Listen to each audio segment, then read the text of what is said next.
You're listening to Outside the Locker Room with Mackenzie Pflum, a Hustled exclusive podcast. 1, 2, 3, 4.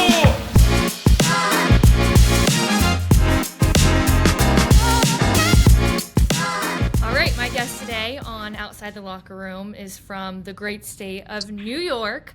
Right-handed pitcher drafted to the Pittsburgh Pirates organization back in 2018. He had quite the journey with the organization, which I'm super excited to talk to him about. Brad Case, thank you so much for coming on today. Yeah, thank you for having me. I really appreciate it. Excited to talk. How are you? How's the off-season going for you?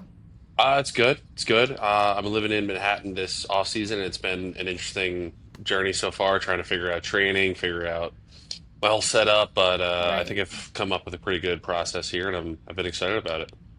What was it like growing up in New York? Like, how far did you grow up outside of the city, I guess? Like 10, 20 minutes. I grew up very close. Yankee Stadium was really close growing up, so I went there a bunch as a kid, which was an absolute blast. So yeah. I guess when I think about baseball, I definitely don't think of like New York as like a developmental place for like youth baseball. Obviously you have like the Mets and the Yankees and the Subway Series and that whole like, history with that. But when I think of like New York, I think like Brooklyn and pickup basketball. But as someone who like grew up right there, was baseball like pretty competitive like at the high school youth level? Definitely not. No? You're right on it. Growing up, we all, guys worked hard. We all had fun with it, but we knew, all the pro guys were going to come from Florida and Texas and Arizona and California. Like, that's where the hubs of, a lot of guys get to work out and train and get a lot better. And baseball never really was that. I think it's starting to change slowly throughout the years. I think my kind of age group kind of broke that mold. You got JoJo Gray, who's a starter with the Nationals. He's one of my good friends. And several other guys, from the area.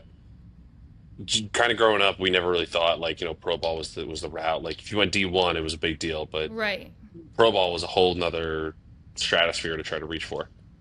Well, when it comes to college, you went to Rollins in Orlando.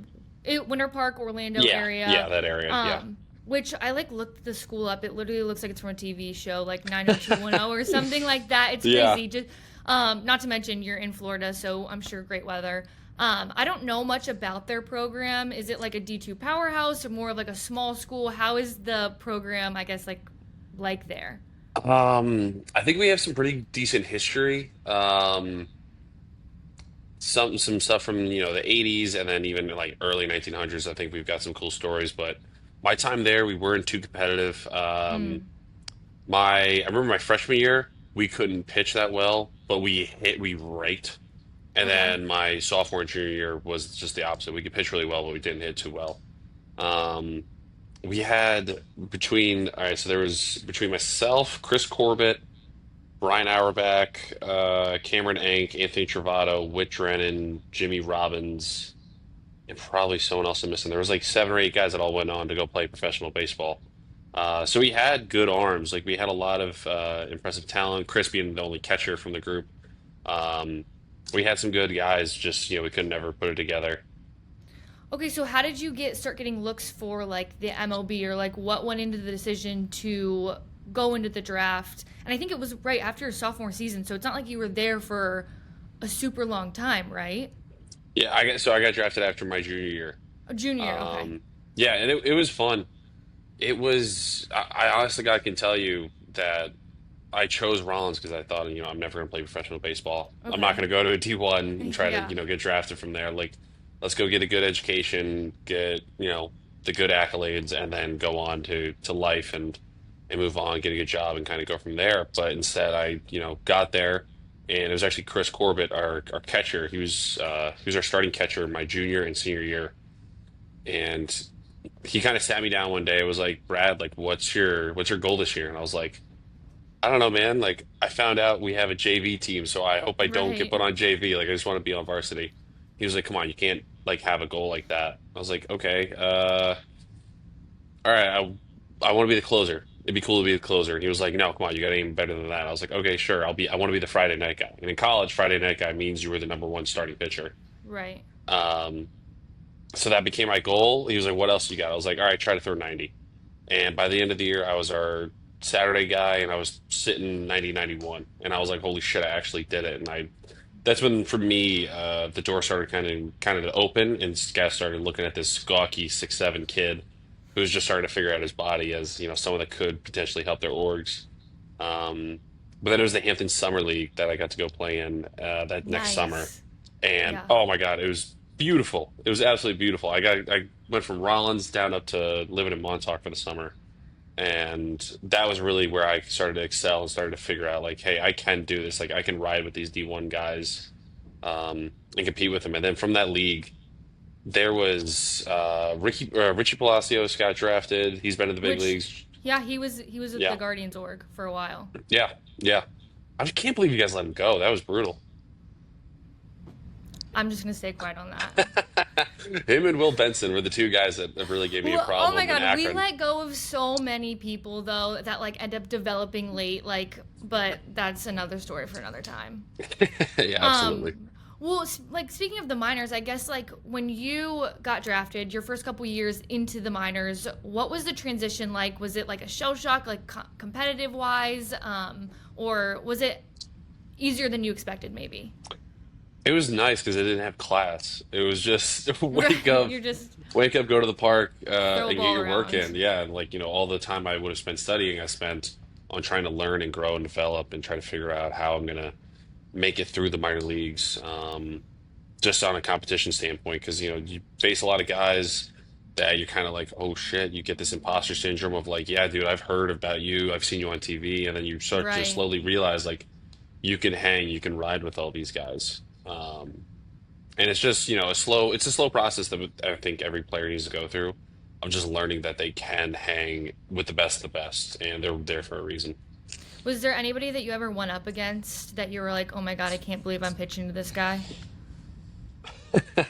Um, I grew up in New York, and I was a pretty big Yankee fan growing up, and I remember Estevan Florial was like a big name, and then Yeah. I got to face him, and I was like, huh, that's he's good, but I was Yankee fans. They really typed him up like he was going to be the next great in the outfield for them. Um, and then I got to face Gio Urshela one time on a rehab assignment, and that was pretty fun. Yeah, that's awesome. Yeah. You talk about like, playing in Winter Park, Orlando area, then you went to the Hampton League. During the 2022 off season, you played in Puerto Rico, right? Yes, I did. What the heck? I mean, you played a little bit everywhere. What was that like? That was insane. There's just no Yeah. rules. Whatever you want to do, just go ahead, do it. There's just no one's gonna stop you. When I think of that, I think of like a ton of just like rowdy fights and like is that how it is, or am I just imagining that? Nothing too crazy. I'm trying to No. think. We didn't really have any issues with other teams. Mayaguez, we had one game where we were like, guys thought that we were gonna fight, and I was just like, this is retarded. Like there's no You're reason to like, get. I'm staying back. I'm not getting involved No, in no, no. this. I would have gotten out there 100%, but like, They say that I like was like, this is not worth it right now, guys. no, they say that pitchers like should stay away because it's like not their fight and they're gonna get rocked. I feel like that's like the stereotypical like No, I'm welcome to bring it on. there you go. I usually go out there, try to be the peacekeeper and try to break Just stuff break up. it up. Just break it up. There Yeah, you I've go. definitely had a couple times where the cameras caught me picking up teammates and walking away with them to stop There them you from go. getting into a fight. Yeah. Well, somewhere along the way, you started throwing sidearm. Like, how did that happen? I feel like I mean, it happens in the league. Like, people just adjust. But what was it for you? So it was 2023. It was my third year in Double A, and I kind of was just I was pretty frustrated the whole situation, and I was just kind of praying a lot, being like, God, like whatever you want to happen, like just do it. Like I don't really care anymore. Like it's up to you. Like whatever direction you want to hold my life in, just go for it. And then, like the next day, like I got promoted to Triple A, and I was like, oh shit! I was like, all right, sweet, I finally got out of there. This is great. And then I'm Like, there he for is like listening. yeah. And then I was there for like 2 or 3 weeks, and every time I go to Triple A, I have one bad outing that kind of blows up on me. I feel like that happens to a lot of And guys. yeah, but I had my bad outing. A couple days go by, and then I have a couple good outings under my belt after that. But then our farm director John Baker walks over to me and goes, hey, I gotta talk to you later, okay? And You're like, oh I crap. was like, shit. Yeah, no, immediately first things I'm thinking, I'm like, oh, this is not good. So I say something to one of the older guys. I'm like, hey, like, should I be nervous? Like Baker just said, like, he's gotta talk to me later. And I'm like, and he looks at me and goes, nah, he's just messing with your head, dude. You're fine. Don't worry about it. And then I'm like, all right. And I run into Baker again. I'm like, hey, like, is everything okay? You got me kind of nervous right now. He's like, yeah, no, you're fine. It's just about your career. And I went, what the fuck? You're like, this is the stereotypical, like, we need to talk, like, type of Yeah, situation where you're just yeah, like, oh my exactly. God, this is going to be bad. Yeah. So he brings me in the office, or they grab me after the game, bring me in the office, and they say, like, hey, we think we're all set. We have two options. We can either, release you come Friday, or we're gonna send you down to Florida to learn how to throw sidearm. Oh my And I was gosh. like, what? And it was something that had gotten floated to me twice already that year, and I thought it was a joke. Right. Like, someone came up to me, they're like, "You throw like Ryan Thompson." I was like, "Really? Who's that?" I looked it up. I was like, "That's a sidearm guy." I was like, "I'm not a sidearm guy," and I was like, "I'm not doing that." It's like 3 months later, the same guy comes up to me and goes, you should try sidearm. I think it'd work for you. I was like, dude, I'm not doing it. And now I'm having this conversation and they're showing me numbers and they're showing me graphs and they're like, we actually think you have the ability to do this really well because of your sinker. And if you just take it and just tilt it more, it's going to have a lot more movement. And I was like, all right, screw it. Let's go for it. Because I was kind of at the end of my rope. Like Right. I had been through this process for quite a while, and I was like, sure, let's give it a shot. Went down to Florida, practiced that for a month. Went to Greensboro, had three. Greensboro is our high A. I Yeah. had three appearances and recorded 4 outs in my first week as a sidearm guy. Heck yeah. And I was like, this is not going well. And then the next week was the last week of the season. They say like, hey, like, how many pitches do you think you can throw? I was like, just leave me out there if you need a starter. So I went out as a starter, like one of the last games of the year, and gave him like three shutout innings. And so it Okay. was very up and down to start. Right. Uh, but I felt like it was a success to start off with. And then I joined, I got a trainer from Tread Athletics who was throwing like 95 sidearm. So I was like, let's do this. Worked with him all off season, threw three bullpens a week, and went from like 83, 85 to like 88, 90. Um, and then yeah, that's kind of been the journey so far. I feel like you talk about these ups and downs, like they're kind of taking you in, telling you, hey, we might release you if you can't do this, if you can't do that. Like, we need you to completely relearn how to pitch, essentially. I mean, what does that do for you mentally as a player? Uh, I don't know. It's definitely not the You're greatest like, thing in the I world. blacked the whole thing out. I don't even remember. Yeah. No, I mean it's definitely not the greatest thing in the world being told like, hey, you got to completely change things. But it's I kind of see it now as like an opportunity of like I do something very unique in Major League Baseball. There's only a handful of us throughout the league, and I've been lucky enough to actually run into and meet a couple of the other sidearm guys throughout the league, and they've all given me great advice, great tips, and like really helped me out.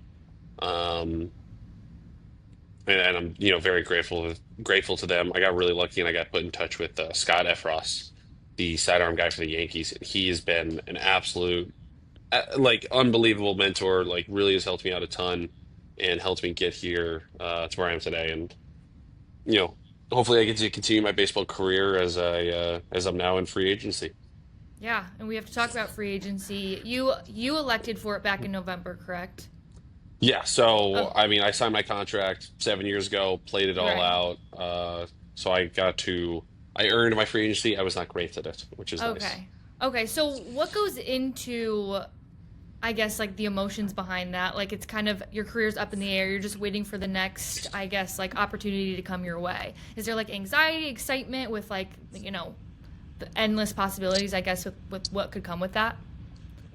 Yeah, A little bit of everything? a little bit of looking at LinkedIn in the middle of the night, a little bit of telling yourself, you just got to keep working hard and something will come, and you got to just kind of let the chips fall where they may, and let God put in front of you whatever He's going to put in front of you, and just kind of work from there. And I'm cool with whatever. I honestly am. I think I still got more baseball in me. I still think I can help teams win and Right. be productive and get productive outs for them, and be that guy that can come out of the bullpen and get ground balls right away. But I got to just sit, wait, do my hard work, and let everything else, fall into Uh, place. I think we actually have a scout for the Guardians that lives in my building. So next time I run into him, maybe I'll just like Brad Case, Brad Case. Like, Yeah, please, yeah, yeah. let him know. Please do. Absolutely. I mean, anything. Tell him, yeah, I'm a sidearm guy, so I'll go out there and get ground ball outs, whatever he needs. Heck yeah. Um, like honestly, I don't really know how free agency goes for a player. Obviously, you're sitting and waiting, but like, is it more of your agency that's talking to these teams? Like, is your training different than it would be if you were with a team because you don't have like somebody kind of giving you the rundown of what you're doing? Like, what does it look like? I guess. It's just get data, send it out to teams, get video, send it out Okay. to teams. I gotta just I've been throwing bullpens. I still am like in that process of the off season where the velo's coming back slowly. It's just kind of coming back tick by tick. Right. So hopefully here in the next 2 or 3 weeks, I can start showing some better numbers on the velo side. Everything else, the movement profile's there. I just need to throw a touch harder, and hopefully teams will be enticed and come calling. So there's this guy who plays with the Pirates. You might know him. His name's Paul Skenes. Um, Yes, yeah, Paul, the young kid. yeah, Yeah, young guy. yep, yep. I know that you were kind of like bumping between like, you know, Florida and then Altoona and then you were in Indiana, but like at any time did you meet up with him and get to like play alongside him? Yeah, I did. I did. I met him right after he got drafted down in the GCL. I met him when I was first learning how to throw sidearm, and he had a group of us out and bought shots for us all. It was very cool. It was very professional of him. Very nice. Um, and then I Rookie played with him. duties. Yeah, exactly. I played with him a little bit in AAA this past year, and I tell everybody the same thing whenever they ask about him. It really doesn't look like it should come out that hard, but it does, and it's just wild to see because it's so smooth and connected and put together, and then the ball just absolutely explodes out of his hand. Well, he's definitely good for the sport. I feel like, I mean, everybody says it, baseball's a dying sport. As someone who has like played within the minors, you have friends, former teammates who are like up in the league. You're kind of engulfed in the baseball world. I feel like I've saw something where somebody called you like a baseball junkie. Do you personally, like as a player, see the sport losing steam, like especially since you've been within the league since 2018 or like the system? No, You definitely the don't opposite. I mean, no, I really, think Cam Newton's not a smart person. That was a right? really dumb comment he made. Um, what did he say? WNBA is gonna be bigger than Major League Baseball? Yeah, he said that. Yeah, He it's does not like gonna he says happen. a lot of things though. Yeah, he should stick to hats. Um, yeah, I don't know why people keep on saying that. Every single year we see a new attendance record set. We see more and more revenue for the league than ever before. We know that the league is growing and it's going to continue to get bigger. And I'm really excited. Hopefully, in these next couple of years, hopefully sooner rather than later, we can see some expansion teams come into the league because that's not only two more big league teams, that's six more minor league teams Right. that need to find homes. So I'm excited for the future of baseball. It's going to continue to grow and get bigger, and I hopefully am a player during at that point, and not a fan. Well, I'm curious, like, I think the notion behind, like, why it's a dying sport is because it's so old school. It needs to be modernized, whatever. They added the pitch clock rule this past season. I think it was this past season. Now there's talks about, like, the golden at bat rule, which I personally think is just, like, the dumbest thing ever. I hope I explain it right, just for people who maybe, like, haven't heard of it. Basically, once every game, a team can, like, elect one player to, like, bat anytime. It just basically changes the whole game. I think it's so stupid. What are Yeah, your thoughts? I think it's horrible for the game. I don't think that's a real idea either. Like it definitely got reported in the media, but it's one of those things where it's like, hey, maybe people won't hate this, and then they like put out a new story, and then they're like, oh no, people will definitely hate this. We're not Yeah. going to do it.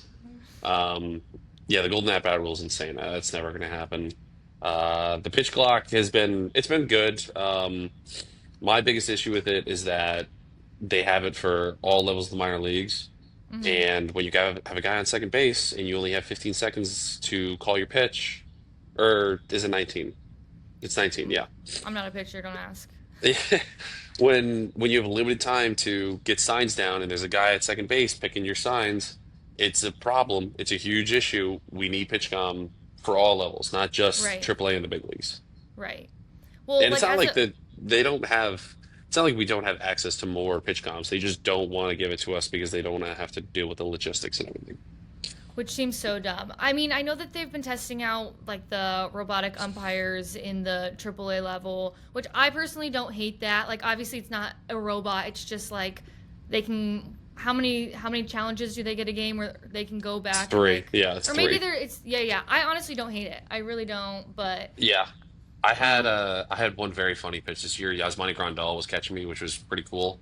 And I threw a sinker low and away to a righty, and he gave a full I don't blame him at all. He gave a full oh, that ball's nowhere close. I'm not going to try to stick this. right. But he just let it go down, and then the umpire standing there is just shakes his head, and he's like, strike. And everyone at the park was like, wait, really? That's You're like, terrible. hold up.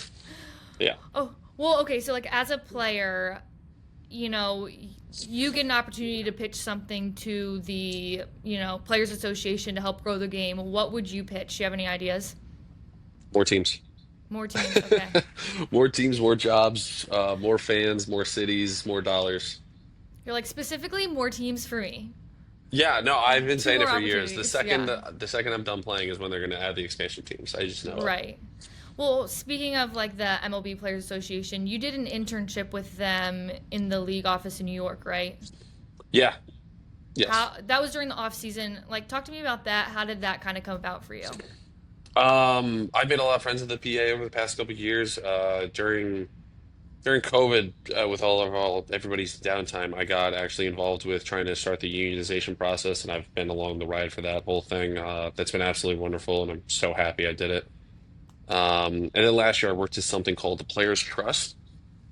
So basically, it was just the charitable arm of the Players Association. So players would send in donations, and I would process it, and then we would give a matching grant program, and then also I would help run the what is it called? Wow, I'm blanking right now. It's okay. This is frustrating. What is it called? Oh man, this is gonna kick my butt. I almost have to. Oh, did I close it? Okay, well, what was it? Like, can you just It was this explain big it? event in Vegas that we had. It was a big fundraising event. It's driving me crazy. Not Players Way, Players Playmakers. That's what it was. Sorry, Playmakers, please okay. cut that. I helped run the Playmakers event out in Vegas last year, and then this year it's going to be in spring training out in Arizona. So that's yeah. No, you've never experienced Arizona spring training. I know I haven't. I'm so jealous. Oh my God. It's changed my life. I'm What not do you mean? kidding. Like it's the best thing that I've ever experienced in my whole entire life. I actually just applied for. Oh, did you leave? Nope. Oh, there you are. I just applied for an internship not an internship, a job just for like a month. I'm like, if I could just be out there for a month, the whole spring training, and then come back, just put my job on hold, just be like, hey guys, I'll be back. I would. It's literally, I don't even know how to describe it. It's magical. It's fun. Yeah, Yeah. I've heard it's fun. I definitely hope I get to experience that one day, but we'll Weather's see. perfect. You've got the mountains in the back. I mean, what is it like in Florida? Pretty good though still? How does it rain? The rain's not bad. The No. weather's nice. It's the driving. Our shortest drive is 30, 40 minutes because Oof. Yeah. The Orioles are close, but if you're going up to the Phillies place, it's an hour. If you're going to Lakeland, it's 2 hours. If you're going Jeez. anywhere, they become very long days very quickly. I do not recommend. Arizona's definitely figured out the Yeah, better formula. they're all I swear to God within 30 minutes of each other. Yeah. Well, do you have any interest in potentially working within the league after after your playing career is done? Absolutely. I mean, baseball is my first love. Right. My earliest memories are me and my dad in my front yard hitting a wiffle ball. I would love to stay involved somehow. I just have to find a way to make it make sense. The Yankees are here, the Mets are here, the Brooklyn Cyclones are here. There's plenty of baseball in New York, so I would have to just find something that makes the most sense. And then the league offices here as well, Right. and the union. So there are a lot of options. I would just have to find something that makes the most sense and kind of just go from there. Okay, this is kind of so random, but I just had to ask. I know that you have your own player on or player card. I'm not good with video games on MLB The Show. Yeah. Like I said, I don't know much about video games, but like, how does one get that? How are you like chosen to have one? And then like when you actually got to see is it called a player card? Yeah. Your player card, like what were you like? Oh my God, I've like kind of made it. It was really fun. The first time they did that, I think it was 2023, and they just did co-op that year. They added that, so me and my buddy would play, and they gave me this absolutely juiced out 99 overall card with me on it. And every single game we would play somebody, we would just be like, all right, it's time to pitch Brad, and I would come in and I would throw 100 miles an hour. It was an absolute blast. And then Yeah, every you're single just time we got the shoving. same reaction. Yeah, whoever we're playing, the kid pauses the game, Googles who I am, and then is like, "Oh my God, this is crazy!" And then we just destroy it. It's an absolute blast. That's hilarious. Yeah. Well, let's get away from baseball just for a second. I know that you're a Jets fan.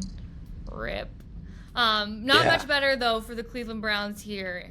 Not that I'm a Browns fan, but I work around it enough that it's bad. But I want your take on Aaron Rodgers though, because there's some rumors floating around here in Cleveland that it's like him and Kirk Cousins potentially could come here for a 1-year deal next year. Is Aaron Rodgers the problem? Is it ownership? Obviously, we saw Robert Saleh get fired, and it's still kind of the dumpster fire that it is. Where is the problem begin with the Jets?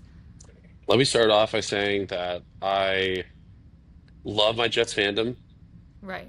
It hurts me so much. I don't stay involved enough to really be that well spoken on it, so I'm going to talk from an irrational fan standpoint. I just want us to win. I have no idea what that looks like. I don't know if it's a 5-year plan. I don't know if it's we need to revamp some things for next year. I heard the story about our owner, the Johnson guy. He like didn't trade for Judy because Oh yeah.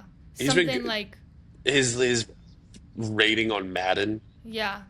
So like I don't know what the hell to even think about any of that. Like if that's what we're going off of, we're probably not a good spot as an organization. Ownership really can change a lot of things, Right. as you can see from how the Mets have been playing. So I don't know. I want to win. I don't know how we win. You're like, I just want it so bad. God help us. I was so excited when we got Aaron Rodgers, and then he So blew many out his people were. Achilles. And then this year's been a nightmare. And my girlfriend's a Patriots fan, so she lets me hear it. And then she complains about it. I'm like, you guys were supposed to be bad. We were supposed to go to the Super Bowl. Yeah, you don't understand. It's different. It's different. Yeah. Are you an NBA fan? I'm a Knicks fan. I don't watch enough. I'm Okay. bad with keeping up with them. I know that we're playing awesome. Well, Knicks fans are ignorant, so just putting that out there. We have Are you a callers- Cavs fan? Oh, of course. I mean, we're the best team in the league right now, but we'll have Oh, people you guys call- got Ty Jerome, right? We do. Do you know Ty? I went to high school with Ty. No, you did not. Yes, I did. I own a prep. Do you know him personally? Like Uh, if I like shout out your name, would he like be like, "Oh, Brad"? Or if no? you said I own a prep, maybe. I didn't like know him too well. There's a chance. He was a year below me. Okay, well, I'm on the game Sunday, so like if I talk to him, I'll just be like, "Oh, like I own a prep. What about it? I interviewed this guy. He went there. Maybe Yeah, start a maybe. combo." Hopefully. He's doing really well this year. Last year he sat out. He had like I want to say it was an ankle or knee injury that kept him out like all season. But he's coming off the bench. Oh my gosh, he's doing great. Happy for him. Yeah. But we have Knicks fans call into the radio station all the time and like just talk out of their ass about how good the Knicks are, and I'm like, just stop, please. Like whatever. The But thing that's scariest about Knicks fans is that the whole city is divided on every sport. It's Rangers, Islanders, Jets, Giants, Yankees, Mets. We're all Knicks fans. well, the Nets You have are- 8 million. Yeah, no. There's like 8 Nets No, fans. Don't that's why pretend. I'm saying like Yeah. Oh, yeah, exactly. they're not a great team. You don't want them maybe. It's not even that they're not a great team. There's just no one that like are interested in them. We're all Knicks fans. We're all like ride or die for the Knicks. And we're just crazy. You saw the videos last year in Philly when they beat them, Right. and like the whole place is chanting, "Let's go Knicks." That's awesome. Okay, well, kind of wrapping things up here, you have your own podcast, right? That's still up and running? It's up. It's up. It's It's up. It's out there in the ether if people want to check it out. It is what is my podcast called? The minor league take. The minor league take. That's what it is. It's been a while. I was going to say, give me the elevator pitch. Like, what's it about? What do you guys talk about? It's about the whole point of it was to kind of highlight to all kinds of players. So, like what I was saying earlier, I never thought that I was going to play professional baseball. It has now been my entire life for almost a decade. And I want kids to see that there's not just one way to make it. I've got the first three episodes were very pointed on who I wanted to bring on. First was JoJo Gray. He was a guy that went to a D2 in upstate New York, so he could play shortstop and pitch. Ended up throwing fuel, so they were just like, dude, just pitch. And he got drafted in the second round. He's been a big leaguer for years now. And then the next guy was Joe Jakes, who was like a month away from going to FAU just as a normal student. Said, screw it, goes to Manhattan, walks onto the baseball team, plays for 5 years there, gets drafted, and now he's in the big leagues. He debuted with the Red Sox, and I think he's with the Diamondbacks right now. He might be a free agent. But like those two guys, and then Mason Martin was the third guy brought on, who was just a high school stud who hits the ball a mile. So like between those three guys, I wanted to show like there is not one way to get to professional baseball. There's many ways. Dominating is the key, but how you dominate is all going to be dependent on like how you are as a person and like the creative ways you can kind of go about it. Well, I think personally that that's awesome, and it's something that you should like put more time into if you can. Just because I feel like there's so many young guys who like would love to hear that as like maybe like a D2 player, D3 player, somebody who's in high school, maybe undersized, whatever. Like it's always nice to hear that point of view from somebody who has made it. And I was going to say, I know that, like this free agency is up in the air and everything like that. You're kind of waiting for that next step. I think that you should look, if playing doesn't work out, the media side of things. I feel like you're so good at just like rambling off things. Like I know that you've made like the videos and the podcasts and stuff like that. I don't know, look into it. It might be fun. Something you could enjoy. I don't know if you enjoy that stuff though. No, I think this stuff's fun. Getting on camera and talking and telling stories. I definitely enjoy it. I definitely enjoy listening to it as well. And yeah, I'll give it a shot. I'll check it out. Check it out. Okay, where can people follow you on social media and find your podcast? Everything is at Brad_queso, like the cheese. I did that because first Spanish guy I met in pro ball thought my name was Queso instead of Brad Case. So I've just been Brad Queso since then. Yeah, you can't go wrong with queso cheese anyway, so it's fine. Okay, well, thank you so much for joining. Good luck with free agency. We hope to see you playing this upcoming season. Yeah, thank you for having me on. Yeah, of course. All right, have a good one.